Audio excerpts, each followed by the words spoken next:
Hello class 10. Today's class I'm going to begin a new chapter for you all, and you need to refer for this. You need to refer page number 30. So this chapter that we are going to begin is absorption by roots. Okay, so plant physiology unit 2. Okay, absorption by roots. As the term absorption comes, you all know what does the plant need? What does it absorb? It needs water and mineral. Okay, and what does it absorb? It is with the help of the roots. So we are going to discuss about that in this chapter.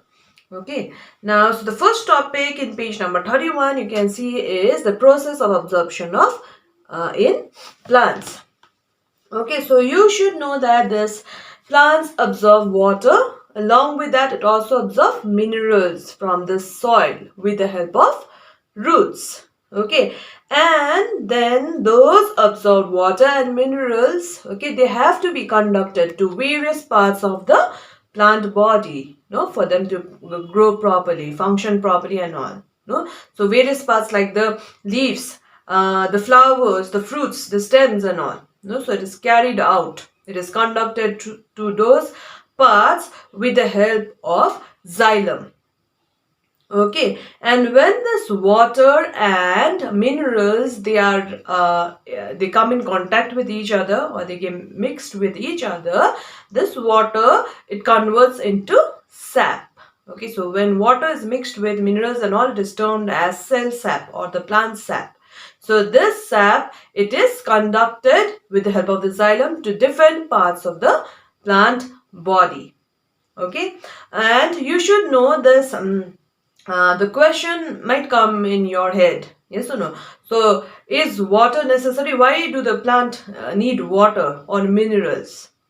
So that we are going to discuss now. Okay, needs of water and minerals for the plants. So first and the foremost thing, water, it is needed by the plant, okay, to undergo some physiological processes. Okay, so physiological activities also we can call them, okay, like photosynthesis, transpiration and translocation of food. So these are the main three activities that occur in plant. Okay, so for these activities to be conducted, plants need water. Without water, these activities cannot be this activities cannot function in a plant. Okay, so along with that, you should know water, the weight of the plant body, about around 90% of the plant body, it constitutes of water. Okay, and the soil, okay, it is a reservoir of water for the plants. Remember that. Okay, they absorb water from the soil. Yes or no? So soil acts as a reservoir of water for the plants. Okay, and the absorption of water, okay, from the soil, okay, by the roots. The roots also have small hair-like structure which is known as root hair. So these root hair that are present in the root, it absorbs water and minerals, okay, from the soil. Okay, and this water that is being absorbed by the root hair, okay, it gets transported, okay, by a process known as osmosis and diffusion. That we are going to discuss what is osmosis and diffusion. So remember that the absorption of water, okay, by the root hair, it is done by the process, okay, which is known as osmosis and diffusion. Okay, and then it is transported to the cortex, okay, of the root, and from there it is taken to the xylem vessel, okay, and from xylem it is taken to different parts of the xylem. It carries the water, okay, and the minerals to different parts of the plant body, okay, by using different forces and pressure. Okay, so that all we are going to discuss in detail in the later topics. Okay, so this is just an introduction.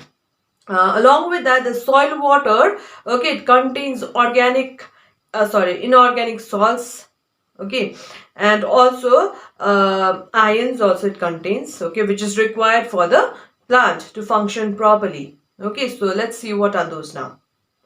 Okay, so the soil water contains variety of inorganic salts dissolved in it, okay, such as salts of nitrates, sulfate, phosphate, chloride and carbonates. Okay, and ions of potassium, calcium, sodium, magnesium, iron and manganese. Okay, so all these mineral nutrients are required, okay, as a cell, as a constituent for the cell. Okay, and the cell organelle is for the synthesis of various chemical substances, which is known as enzymes within the cell of a plant. Okay, so there are many essential mineral nutrients and traces mineral nutrients that are required by the plant. Okay, so some of the examples that are essential, very, very important mineral nutrients that are required by the plants are calcium, potassium, magnesium, iron, carbon, hydrogen, oxygen, nitrogen, sulfur and phosphorus. Traces amount also we need, okay, boron, copper is required, zinc, okay, and manganese is also required, okay, in traces amount. Now the next topic is the role of water in the life of plant. So you should know water plays an important role in plant life. So obviously you should know why. What are the roles of the water in plants? So first one, you should know that about 80% of the plant cell, okay, it is protoplasm. It is made up of protoplasm, and that protoplasm, it is constituted with water. Okay, and this protoplasm, it has an important role for the proper functioning of the cell. Okay, and along with that, the second point, water is needed by the plant to carry out various processes as we discussed, like photosynthesis, transpiration and transportation of food. Okay, and you should know that this water is a universal solvent. So obviously this minerals, organic salts, okay, compounds and many gases that are dissolved in the plant, in the soil, they are absorbed by the roots and they have to be taken. No, so this dissolved substances are distributed throughout the plant body, okay, in the form of solute, and water acts as a solvent for it. It carries it. This water, when it mixes, it carries all these minerals, compounds and all, no, ionic compounds and all, gases also, such that it can be distributed to different parts of the plant body. Okay, then the fourth one is water is essential. It plays an essential role for the production, transportation and activity of enzymes in plants. Okay, and the last one is the water provides turgidity to the cell. Okay, which means that it plays an important role in its growth, mechanical support, proper shape and functioning of various parts of the plant.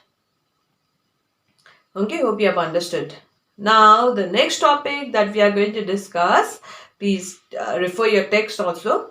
It is the adaptation of roots for water absorption.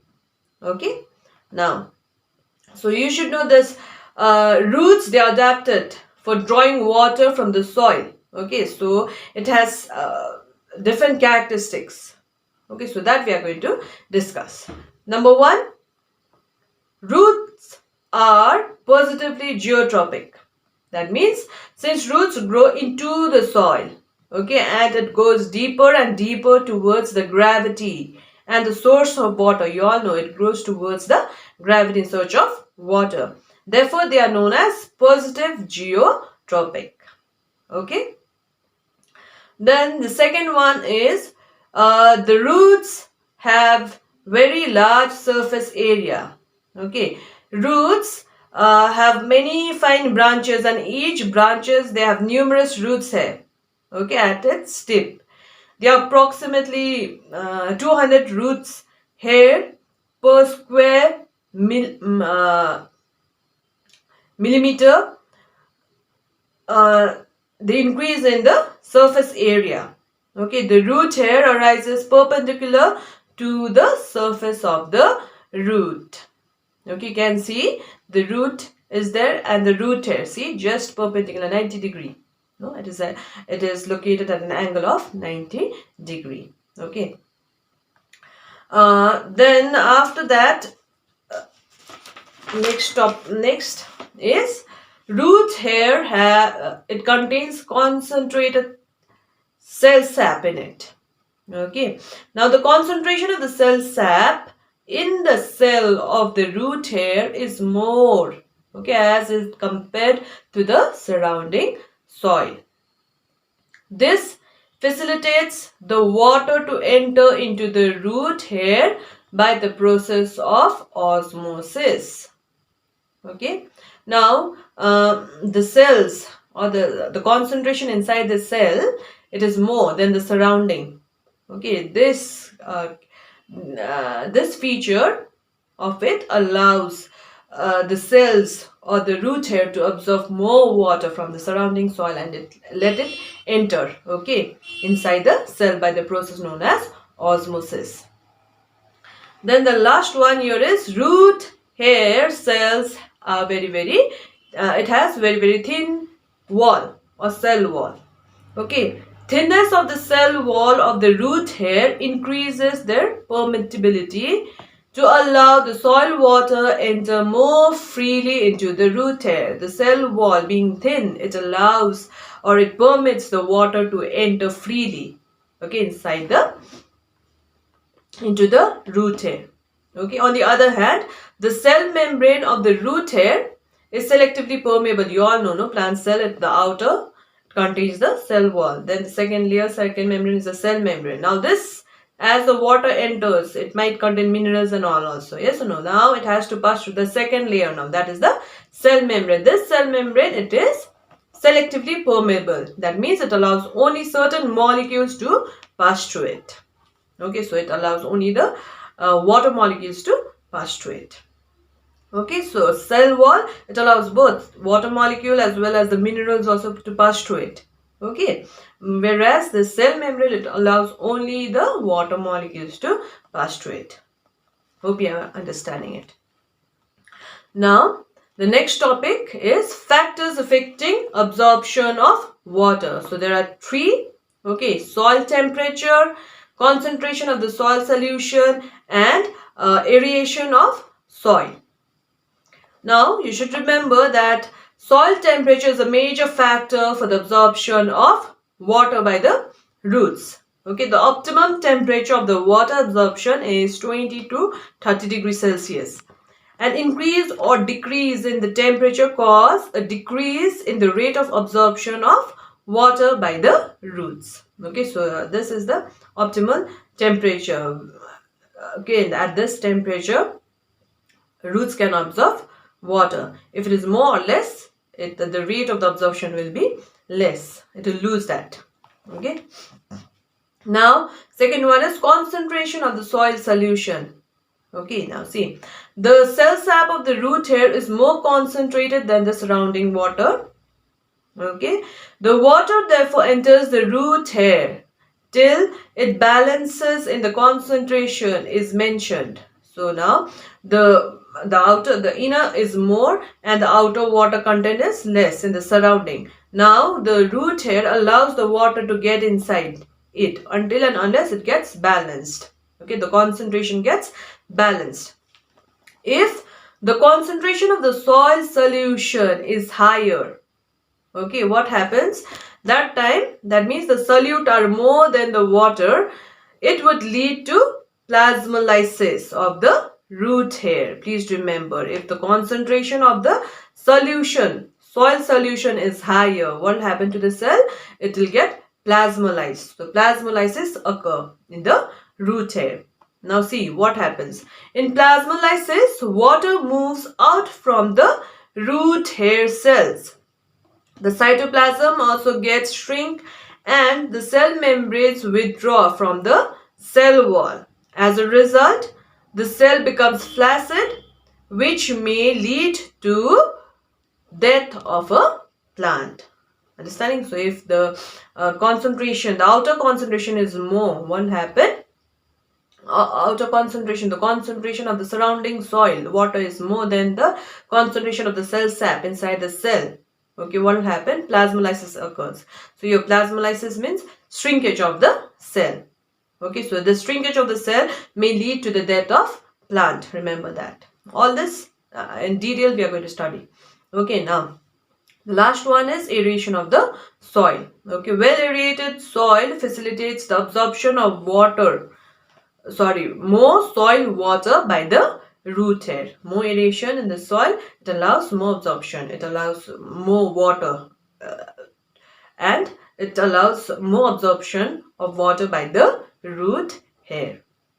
Okay, now this is a topic that we are going to discuss for today's class. Next, we are going to begin with absorption of water and minerals. How is it absorbed? So it can be taken place, okay, by 5 main processes, so that we are going to discuss in detail. Okay, hope you have understood. If you have any doubts, you can clarify. Okay, thank you so much.